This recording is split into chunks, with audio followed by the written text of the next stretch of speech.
This tax season, the Internal Revenue Service estimates 60% of Americans will hire a tax professional to prepare their return.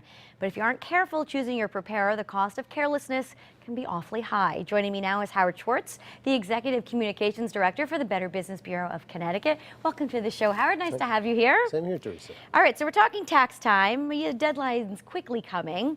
Let's talk about some things you have to be aware of, some scams that might be around this time of year. Well, it ranges from incompetence to identity theft. In fact, if it's an unscrupulous tax preparer that you're using, they may sell your information to a third party for the purpose of committing identity theft.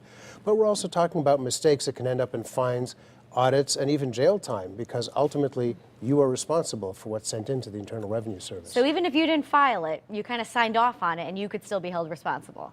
Well, therein lies the rub. We had cases where people's returns were sent in without all of the paperwork and they were unsigned, or the preparer signed for them, and that's clearly a no-no. You've got to really check your return, even though you may not know the ins and outs of all of the IRS laws. All right, so besides identity theft, a lot of other problems you could run into if you don't do it correctly.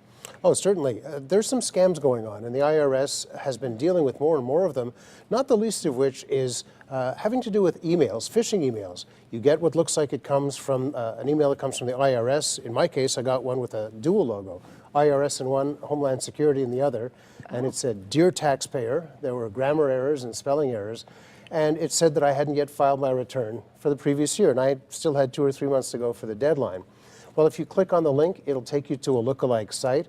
You're asked to put in personal information, which the IRS has, or if you're really unlucky, it'll download a virus into your computer that will follow you around on the internet and collect your logins and passwords. Oh, wow, how deceiving though with the logos, right? There's a lot of that happening. We see that from all kinds of government departments, and you've got to remember that the IRS is not going to contact you by email, neither will any other government department. We've seen a range of scams, and that includes not only income taxes, but people who are supposed to be showing up for jury duty and are told if they don't pay a certain amount of money, they'll be arrested. So you've got to watch that email. Sure. All right.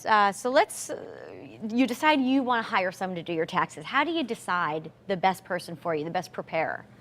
I think the first thing you've got to consider is how complex is your tax return. If you see that there are investments or income from other sources or income from other countries, you want to deal with a chartered professional accountant. Pardon me, you want to deal with somebody who's a professional tax expert. The franchises are wonderful. In a case where you don't have too much of a complex return, but you want to check out their record, their marketplace performance, because there are some that pop up and disappear, and unfortunately down the year, if there's some kind of problem, they have to be with you to explain that if you're audited to the IRS. All right, refund anticipation loans. I have a hunch this is probably like one of those payday loans. Not a good idea? Not a great idea, and there are a couple of reasons for that. First of all, the fees can be very, very high for those loans, and also the interest rates are exorbitant, anywhere between 50% and 500% of that loan. Oh my gosh. So if you wait a couple of days, you can actually get your refund sooner than that.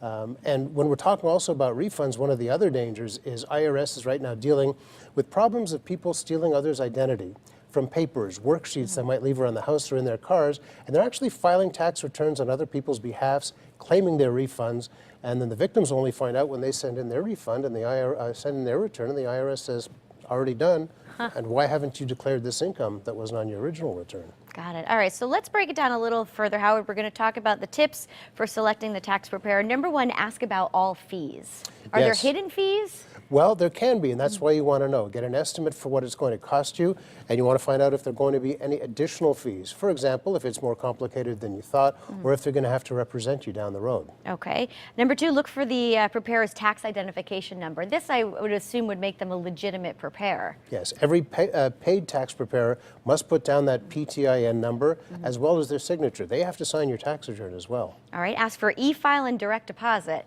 That'll be quicker, right? It expedites the whole process? A lot quicker. In many cases, you can go to the preparer's office, they'll do it for you, tell you what the refund will be, and if it's direct deposit, make sure it goes to your account, not the preparer's, and in a matter of 2 weeks, you can get it.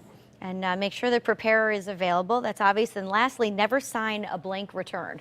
You'd be surprised how many people do, and that's certainly a good reason to get the IRS asking questions. Be careful of your deductions. Make sure you've got all the deductions you need, that you don't get overinflated expectations.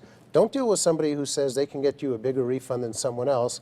and also make sure that they don't ask for a percentage of your refund, because that's just not ethical. All right, very good, Howard. Thank you for all the information and the tips. My pleasure, Teresa. You can contact the Better Business Bureau at 203-269-2700 or visit bbb.org.